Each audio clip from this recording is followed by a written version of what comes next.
오늘은 아사의 마음이 일평생 온전하였으며 아사의 마음이 일평생 온전하였으며 이 제목으로 하나님 말씀 전하겠습니다. 우리나라 옛 속담에 개천에서 용이 난다 라는 말이 있습니다. 개천에서 용이 난다. 이 용은 고대 신화 속에 등장하는 동물로 머리에 뿔이 있고 온몸은 물고기 비늘로 덮여 있으며 또 긴 꼬리를 지닌 거대한 모습을 하고 있습니다. 가끔 영화에서 보는 용이 깊은 바다에서부터 하늘을 향해 그 거대한 몸을 솟구치며 날아오를 때에는 그야말로 장관입니다. 용에게는 큰 바다가 어울립니다. 따라서 그 거대한 용이 개천에서 난다는 것은 상상하기가 어렵습니다. 그래서 개천에서 용이 난다는 속담은 거의 불가능한 기적에 가까운 일을 빗대어서 이른 말입니다. 오늘 본문에 등장하는 아사왕도 개천에서 용이 난 경우입니다. 본문 9절로 10절입니다. 이스라엘의 여로보암 왕 제20년에 아사가 유다 왕이 되어 예루살렘에서 41년 동안 다스리니라. 그의 어머니의 이름은 마아가라 아비살롬의 딸이더라. 북왕국 이스라엘의 여로보암 왕 제20년에 아사가 유다의 왕이 되었습니다. 그러니까 유다는 르호보암, 아비암에 이어서 아사까지 20년 사이에 벌써 왕이 3번이나 바뀐 거예요. 이스라엘은 아직도 여로보암이 왕인데 르호보암은 17년 동안 그리고 그의 아들 아비암은 3년 동안 왕위에 있었는데 아사가 무려 41년 동안을 유다의 왕으로 있었습니다. 다윗이 왕으로 재위한 기간은 40년입니다. 솔로몬도 40년이에요. 그런데 아사는 그들보다도 1년이 더 많은 41년 동안 왕으로서 유다를 다스렸습니다. 그의 선대왕이었던 아비암은 하나님께 불순종하는 악행을 저질러서 왕이 된 지 단 3년 만에 죽었는데 아사는 41년을 통치했으니 그만큼 아사가 장수했음을 알게 됩니다. 이 본문에서 아사의 어머니를 마아가 아비살롬의 딸이라고 소개하고 있습니다. 그런데 이상하지 않습니까? 우리는 지난주에 살펴본 바에 따르면 아사의 아버지인 아비암의 어머니도 마아가 아비살롬의 딸이라고 기록했습니다. 즉 본문이 마아가를 아사의 어머니로 기록하고 있지만 실제로는 할머니였어요. 할머니.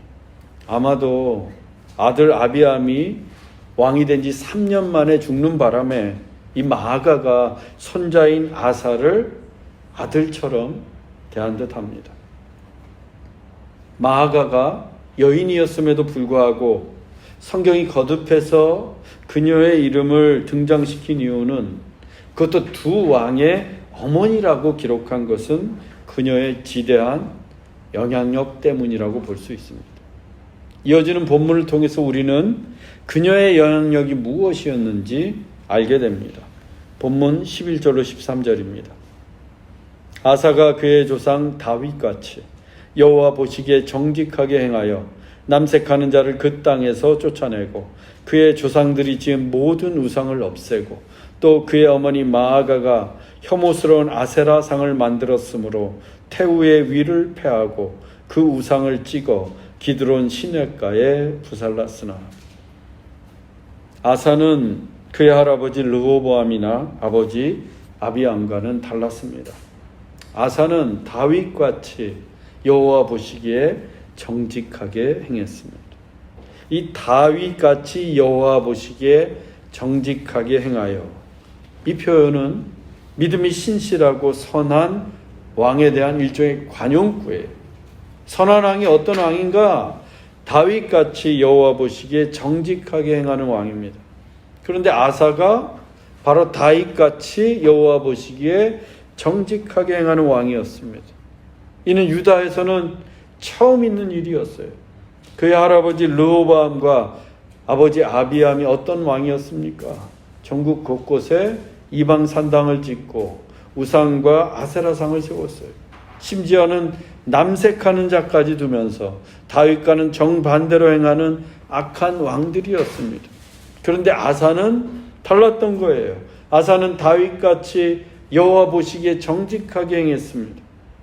할아버지와 아버지는 악한 왕이었는데 할아버지와 아버지는 우상 숭배의 죄를 짓고 남색하는 자까지 끌어들였는데 그걸 대대로 보고 자란 아사가 다윗같이 여호와 보시기에 정직하게 행하는 것은 결코 쉬운 일이 아니에요. 늘 그것만 보고 자랐잖아요. 할아버지, 아버지가 행하는 악한 일만 보고 자랐는데 어떻게 다윗같이 여호와 보시기에 정직한 일을 행하는 왕이 될 수 있을까? 그야말로 개천에서 용이 나는 기적 같은 일이었습니다. 그 어려운 일을 아사가 해냈는데 먼저 남색하는 자를 그 땅에서 추천했어요. 산당에서 신의 이름으로 몸을 파는 남창들을 유다 땅에서 모조리 쫓아냈습니다. 그 다음 우상들도 모두 다 없앴어요. 또 아세라상은 찍어서 기드론 시냇가에서 불살랐습니다. 우상은 돌로 만들었고 아세라상은 나무로 만든 목상이었습니다. 그뿐만이 아닙니다. 그의 할머니, 즉 어머니처럼 지대한 영향력을 미쳤던 마아가를 태우의 자리에서 폐했어요. 어느 왕조든 왕의 할머니를 태우, 즉 대왕 데비마마의 자리에서 폐하는 경우는 영모나 반란을 제외하고는 찾아볼 수 없어요. 그런데 아사가 마아가를 태우의 자리에서 폐했습니다. 그 이유는 그녀가 아세라상을 만든 장본인이었기 때문입니다. 즉 생각해 보건대 마아가가 자기 남편 르호보암을 시켜서 또 자기 아들 아비암을 시켜서 전국 곳곳에 아세라상을 만들었던 겁니다. 그리고 손자인 아사에게도 태우의 지위를 이용해서 아세라상을 세우도록 강요했을 거예요. 하지만 아사는 아세라상을 세울 수 없었습니다. 기존에 있던 아세라상마저도 없애야 했어요. 그것이 하나님 보시기에 정직하게 행하는 일이었기 때문입니다. 그러기 위해서는 먼저 할머니를 그 태우의 자리에서 끌어내려야 했습니다. 아무리 할머니지만 더 이상 악을 방치할 수 없었고 그 거룩한 왕궁에서 우상 숭배자를 둘 수 없었던 거예요. 그래서 냉정하게 끊어냈습니다. 우리가 하나님을 믿는다고 하는 것은 때때로 냉정해야 합니다. 냉정해야 돼요. 기독교가 사랑의 종교라고는 하지만 무작정 사랑이라는 이름으로 다 끌어안을 수 없다는 겁니다. 죄인은 물론 사랑으로 품어야 됩니다. 하지만 그 죄악의 행위까지는 우리가 끊어안을 수 없어요. 끌어낼 것은 냉정하게 끊어내야 합니다. 동성애도 이런 시각으로 접근해야 돼요. 동성애를 옹호하는 것은 결코 참된 사랑이 아닙니다. 물론 동성애자도 사랑의 대상이에요. 하지만 동성애 그 자체는 우리가 거부해야 할 죄악입니다. 하나님은 사랑이시라. 하나님은 사랑이신데 그 사랑이 어떠한 사랑인가? 거룩한 사랑이에요. 사랑의 하나님은 동시에 거룩하신 하나님이십니다. 그래서 죄악을 끊어내지 못하는 사랑은 참된 사랑이 아니에요. 그래서 예수님이 이같이 말씀하신 적이 있습니다. 마태복음 10장 34절로 37절입니다. 내가 세상에 화평을 주러 온 줄로 생각하지 말라. 화평이 아니요 검을 주러 왔노라. 내가 온 것은 사람이 그 아버지와 딸이 어머니와 며느리가 시어머니와 불화하게 하려 함이니 아버지나 어머니를 나보다 더 사랑하는 자는 내게 합당하지 아니하고 아들이나 딸을 나보다 더 사랑하는 자도 내게 합당하지 아니하며. 예수님의 별명이 평강의 왕이에요. 그런데 그 예수님께서 내가 세상에 화평을 주러 온 게 아니라 검을 주러 왔노라 라고 말씀하십니다. 그 이유는 아들과 아버지, 또 딸과 어머니, 며느리와 시어머니, 그 가족 간에 불화하도록 하시기 위함이라고 하십니다. 이 검, 불화는 예수님과 어울리지 않는 단어예요. 또 기독교의 가치와도 역행하는 말입니다. 그런데도 예수님께서 왜 이런 말씀을 하셨을까? 아버지나 어머니를 나보다 더 사랑하는 자는 내게 합당하지 아니하고 아들이나 딸을 나보다 더 사랑하는 자도 내게 합당하지 아니하며. 이 때문이에요. 하나님을 사랑하는 것이 가장 우선되어야 한다는 겁니다. 물론 부모에게 효도해야 돼요. 자녀 사랑 극진해야 합니다. 그러나 그보다 더한 것이 하나님을 향한 사랑이라는 거예요. 불신자 가정에서 예수님을 믿는 거 쉽지 않은 일이에요. 어려움 겪을 수 있습니다. 아주 오래전, 예전에는 불신자 가정에서 예수님을 믿는다는 이유로 따기도 맞고 아버지에게 집에서 쫓겨나기도 했어요. 또 조상들께 제사하고 절하는 문제로 주일날 가족 행사를 제쳐놓고 교회에 나가는 문제로 땀 흘려 번 돈을 교회에 헌금하고 시간을 쪼개어 봉사하는 문제로 가족들과 불화하는 일이 엄청나게 많았습니다. 인간관계, 가족관계에 그림이 가는 일이 수도 없이 많았어요. 친구들 사이도 마찬가지예요. 예수 믿기 전에 친하게 지내던 친구들과 더 이상 음주가무를 즐길 수 없어요. 또 죄악된 문화나 습관에 참여할 수 없습니다. 당연히 불신앙의 친구들과 멀어질 수밖에 없습니다. 왜? 하나님께 합당하지 않기 때문이에요. 개인적으로도 마찬가지예요. 내가 참된 그리스도인을 살기 위해서는 거룩하고 경건한 삶에 방해되는 옛 습관들, 마음의 쓴뿌리들, 미움들 냉정하게 다 끊어내야 합니다. 아사라고 해서 할머니를 폐위시키는 거 쉬운 일이었겠습니까? 본문이 어머니로 소개할 정도로 마아가와 친밀한 관계였어요. 아버지를 일찍 여인 아사가 여러모로 그 할머니를 의지했을 것이고 도움도 많이 받았을 거예요. 그런데 그런 할머니를 폐한다는 게 얼마나 어려운 일이었겠습니까? 그럼에도 불구하고 아사는 냉정하게 영적인 결단을 내렸다는 것입니다. 할머니가 태후의 자리에 앉아있는 한 유다에서 아사라상을 찍어낼 수 없었기 때문이에요. 그렇게 아사는 눈물을 머금고 할머니를 태후의 자리에서 폐했던 겁니다. 아사는 남색하는 자들도 모두 다 쫓아냈습니다. 우상들도 모두 다 없앴어요. 그리고 아사라상은 불살라 태워버렸습니다. 다만 산당을 없애지 않아서 아쉬움을 남기기는 했어요. 그렇지만 성경은 아사에 대해서 이렇게 증언하고 있습니다. 본문 14절로 15절입니다. 다만 산당은 없애지 아니하니라. 그러나 아사의 마음이 일평생 여호와 앞에 온전하였으며 그가 그의 아버지가 성별한 것과 자기가 성별한 것을 여호와의 성전에 받들어 드렸으니 곧 은과 금과 그릇들이더라. 아사가 비록 산당은 없애지 않았지만 그의 마음은 일평생 여호와 앞에 온전했습니다. 일평생 하나님 앞에서 정직하게 행했고 일평생 하나님의 법도를 따랐어요. 또한 성전의 재정을 위해서 아버지 때부터 성별하여 모아둔 은과 금과 그릇들을 성전에 봉헌하기도 했어요.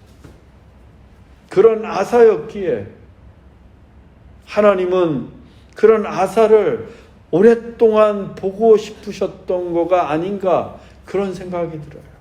그래서 무려 41년 동안 유다의 왕으로 그는 유다 땅을 통치했던 겁니다. 유다가 바벨론에게 패망할 때까지 모두 20명의 왕이 등장을 하는데 그 중에 최초의 종교 개혁자가 바로 아사였습니다. 유다 역사상 아사보다 더 뛰어났던 왕은 히스기야, 요시야 단 둘뿐이에요. 히스기야, 요시야. 이 아사, 히스기야, 요시야가 유다의 종교개혁 3인방입니다. 하나님께서 그런 아사에게 오래 사는 장수의 복을 주셨고 더불어서 평안의 복도 주셨습니다. 역대하 14장 6절입니다. 여호와께서 아사에게 평안을 주셨으므로 그 땅이 평안하여 여러 해 싸움이 없은지라 그가 견고한 성읍들을 유다에 건축하니라. 하나님께서 아사에게 샬롬, 평안을 주셨습니다. 그래서 여러 해 동안 전쟁이 그쳤어요. 인류의 역사는 태고 때부터 지금까지 단 하루도 전쟁이 그친 날이 없었어요. 지구촌 곳곳에서는 크고 작은 전쟁들이 끊이지 않습니다. 여러분들이 잠깐만 생각해 봐도 전쟁이 그친 날이 있었습니까? 전쟁의 소문은 끝나지 않아요. 특히 고대 세계에서는 눈만 뜨면 전쟁이에요. 날마다 전쟁이에요. 그래서 전쟁이 그친 평화는 참으로 큰 축복과 은혜였습니다. 그런데 아사와 유다가 하나님으로부터 그 축복을 받았어요. 그 평화의 시기에 아사는 가만히 있었던 게 아닙니다. 견고한 성읍들을 건축했어요. 역대하에 따르면 그 성읍들의 성곽과 망대와 문과 빗장들을 견고하게 만들었어요. 유다는 지리적으로 보면 매우 불리한 형국이었습니다. 북쪽에는 북이스라엘이 있죠. 남쪽에는 애굽과 구스가 있죠. 동편에는 암몬, 모압, 에돔이 있고요. 서쪽에는 그 무서운 블레셋이 있어요. 이들에게 삥 둘러싸여 있는 나라가 유다였습니다. 그래서 툭하면 이들로부터 많은 침공을 받아왔어요. 그래서 아사가 전쟁이 그친 그 틈을 타서 이들의 공격을 막을 수 있는 견고한 성읍들을 건축하기 시작했습니다. 종교개혁을 단행하면서 또한 국방의 강화를 위해서 온 힘을 쏟았던 거예요. 정말 아사는 영적으로도 뜨거웠고 동시에 현실에서도 치밀했던 왕이었습니다. 이것이 진정한 믿음이에요. 영적으로 뜨겁고 또한 현실에서도 치밀하게 준비하는 것. 현실의 문제에서 손 놓고 아무 일도 하지 않으면서 하늘만 쳐다보는 것은 올바른 신앙이 아니에요. 영적으로 뜨겁게 하나님을 찾으면서 동시에 현실에서도 해야 할 일을 치밀하게 준비합니다. 나는 믿음이 좋아. 그러면서 시험을 앞두고 있는데 공부는 한 개도 안 해. 이 믿음 좋은 거예요? 아니에요. 진정한 믿음은 뭔가 하나님께 뜨겁게 기도하면서 내가 치밀하게 공부하는 사람이에요. 그런 사람을 향해서 하나님이 축복해 주시는 겁니다. 우리가 하나님을 찬양할 때도 영적으로 뜨겁게 찬양해야 돼요. 사람이 많고 적음이 아니라 정말로 뜨겁게 하나님을 찬양해야 합니다. 그리고 동시에 찬양을 준비하는 일에도 치밀해야 돼요. 이 찬양을 뜻하는 히브리 동사 가운데 자마르가 있어요. 자마르. 그 자마르 동사를 타서 한국에서는 기타 브랜드도 자마하고 붙인 기타도 있어요. 시편에서 소고와 재금과 수금으로 찬양하라 할 때 그 동사가 바로 자마르예요. 이 자마르의 본래 뜻은 탁월하고 공교하게 연주하라는 뜻이에요. 즉 하나님을 찬양할 때 탁월하고 공교하게 연주하면서 하나님을 찬양하라는 말씀입니다. 그러려면 어떻게 해야 돼요? 평소에 치밀하게 준비하고 연습해야 돼요.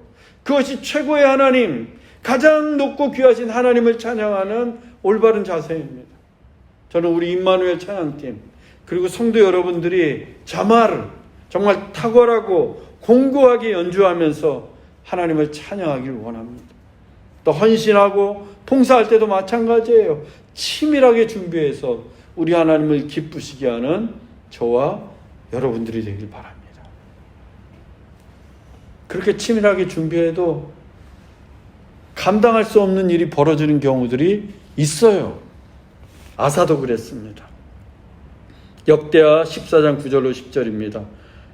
구스 사람 세라가 그들을 치료하여 군사 100만 명과 병거 300대를 거느리고 마레사의 이름에 아사가 마주 나가서.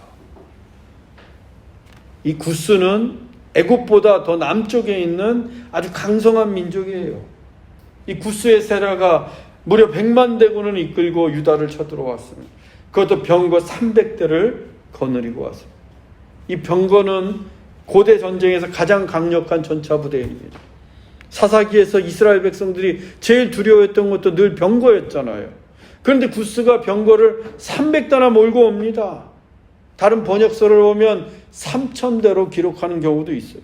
그만큼 대규모 전차 부대가 구스에서 막 올라오고 있는 거예요. 반면에 아사가 이끌었던 유다의 병력은 58만 명. 구스의 병력의 절반밖에 되지 않습니다. 병거는 한 대도 없어요. 아사가 아무리 견고한 성읍을 건축하고 있어도 구스의 100만 대군과 300대의 전차 부대를 대적하기에는 중과부족, 정말 어려웠습니다. 그래서 아사가 어떻게 했을 것 같아요? 아사처럼 믿음이 좋은 사람이 어떻게 했을 것 같아요? 역대하 14장 11절로 13절입니다. 아사가 여호와께 부르짖어 힘이 강한 자와 약한 자 사이에는 주밖에 도와줄 리가 없사오니 여호와여 우리를 도우소서 하였더니 여호와께서 구스 사람들을 아사와 유다 사람 앞에서 치시니 구스 사람들이 엎드러지고 살아남은 자가 없었으니 노력한 물건이 매우 많았더라. 아사가 여호와께 부르짖어. 아사가 자기들 힘만 가지고는 이 전쟁에서 이길 수 없다는 것을 알았습니다. 그래서 하나님께 부르짖어 기도합니다. 사실 아사에게는 지금 기도하는 것밖에는 방법이 없어요. 그래서 주밖에 도와줄 리가 없사오니 여호와여 우리를 도우소서라고 하면서 하나님의 도움을 구했습니다. 하나님께서 그런 아사의 기도에 응답하셨어요. 구스 사람들을 그 아사와 유다 앞에서 치셨고, 그때 구스 사람들이 엎드러져 살아남은 자가 하나도 없었습니다. 하나님이 천면시키셨어요. 그리고 아사와 유다는 그 구스 사람들로부터 노략물, 전리품들을 챙겼습니다. 여러분, 우리가 현실에서 아무리 치밀하게 준비해도 내 힘과 능력으로 안 될 때가 있어요. 나에게 닥친 현실의 문제가 너무 커서 도무지 방법이 없을 때가 있습니다. 도움을 구할 때도 없어요. 그때 하나님께 부르짖어 기도하는 거예요. 낙심하고 절망하고 염려하고 근심할 게 아니라 주밖에 도와줄 리가 없습니다. 여호와야 나를 도우소서 하고 하나님께 기도하는 거예요. 그러면 우리 하나님이 도우십니다. 하나님이 우리의 기도에 응답해 주세요. 그걸 믿고 기도하는 거, 그게 신앙인 거예요. 여러분 기도하십시오. 정말 쉬지 말고 기도하십시오. 그래서 기도의 능력, 하나님의 응답을 경험할 수 있기를 바랍니다. 구스와의 전쟁에서 대승을 거둔 아사는 하나님께 감사의 제사를 드립니다. 역대하 15장 11절로 15절입니다. 그날에 노력하여 온 소 700마리와 양 7,000마리로 여호와께 제사를 지내고 또 마음을 다하고 목숨을 다하여 하나님 여호와를 찾기로 언약하고 무리가 큰 소리로 외치며 피리와 나팔을 불어 여호와께 마음을 다하여 맹세하고 뜻을 다하여 여호와를 찾았으므로 여호와께서도 그들을 만나 주시고 평안을 주셨더라. 그날에 구스와의 전쟁에서 대승을 거둔 바로 그날에 아사는 노력해온 전리품 중에서 소 700마리와 양 7,000마리로 하나님께 제사를 지렸습니다. 감사의 예배였어요. 여러분, 감사는 미루는 게 아니에요. 은혜 받은 그날에, 축복받은 그날에, 응답받은 그날에 드리는 겁니다. 또 인색해서도 안 돼요. 아사는 전쟁에서 승리한 바로 그날에 소 700마리, 양은 무려 7,000마리입니다. 그렇게 풍성한 예물을 준비해서 하나님께 감사했어요. 솔로몬이 1,000번제 드렸잖아요. 1,000마리 양으로 번제를 드렸는데 아사는 7,000마리예요. 7,000마리. 7,000번제. 소 700마리, 7,700번제를 하나님 앞에 드렸어요. 그리고 백성들과 함께 마음을 다하고 목숨을 다해 하나님 여호와를 찾기로 언약을 합니다. 이를 위해서 온 무리가 큰 소리로 외치고 피리와 나팔을 불면서 여호와께 마음을 다하여 맹세하고 또 뜻을 다하여 하나님을 찾았어요. 하나님을 찾는 일에 마음과 목숨과 뜻을 다했던 거예요. 하나님은 아무렇게나 찾는 게 아니에요. 뭐 대충 찾는 게 아니에요. 마음과 뜻과 목숨을 다해 하나님을 찾는 거예요. 그래서 하나님 말씀하시잖아요. 나를 간절히 찾는 자가 나를 만날 것이요. 아사와 유다의 백성들이 그렇게 간절히 하나님을 찾자 하나님께서 그들을 만나 주셨고 그들에게 평안을 내려주셨어요. 하나님을 찾으면 하나님이 만나 주십니다. 그리고 하나님을 만나면 내 안에 평안이 임하게 돼요. 그래서 하나님을 찾는 게 중요합니다. 그러면 하나님을 찾는 게 뭘까? 하나님을 갈망하는 거예요. 하나님의 은혜를 갈망하고 하나님을 예배하는 것을 갈망하고 하나님의 존재 그 자체를 갈망하는 겁니다. 여러분은 하나님을 얼마나 갈망하면서 살고 계십니까? 하나님의 은혜를 갈망한 만큼 은혜가 임하게 되는 거예요. 예배를 갈망한 만큼 깊은 예배를 드릴 수 있고 하나님을 갈망한 만큼 그 하나님으로 인해 내 안에 하나님께서 충만해지는 거예요. 성령 충만 입으로만 해가지고는 성령이 충만해지는 게 아니에요. 성령님을 갈망해야 돼요. 성령님 제발 내 안에 계세요. 성령님 나를 인도해 주세요. 성령님 나를 감동시켜 주세요. 마음과 목숨과 뜻을 다해 갈망할 때 내 안에 성령으로 충만해지는 겁니다. 여러분 하나님을 갈망하십시오. 하나님을 간절히 찾고 바라고 원하십시오. 그래서 하나님의 은혜로 하나님으로 충만하기를 바랍니다. 그때 하나님이 나를 만나주시고 나에게 평안을 내려주십니다. 사랑하는 형제자매 여러분, 하나님 보시기에 정직하게 행하며 우리의 마음이 일평생 온전히 하나님만을 섬기십시다. 영적으로 뜨겁고 현실에서는 치밀하게 준비하여 헌신하십시다. 우리의 힘과 능력이 부족할 때는 하나님께 부르짖어 기도하십시다. 그리하여 하나님의 응답, 기도의 능력을 경험하는 우리 모두가 되기를 주 예수 그리스도의 이름으로 축원합니다. 기도하겠습니다.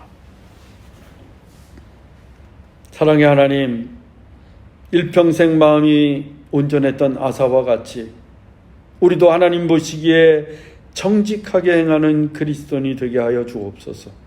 신앙을 위해 때론 냉정하게 끊어낼 수 있는 결단력을 주시고 영적으로는 뜨겁게 또 현실에서는 치밀하게 준비하게 하옵소서. 우리의 힘과 능력이 부족할 때에는 하나님께 부르짖어 기도하게 하시고 감사할 때는 미루지 말고 은혜 받은 그날에 풍성하게 감사하게 하옵소서. 그리고 언제나 하나님을 갈망하며 하나님으로 충만하게 하옵소서. 길이요 진리요 생명이신 예수 그리스도의 이름으로 기도하옵나이다.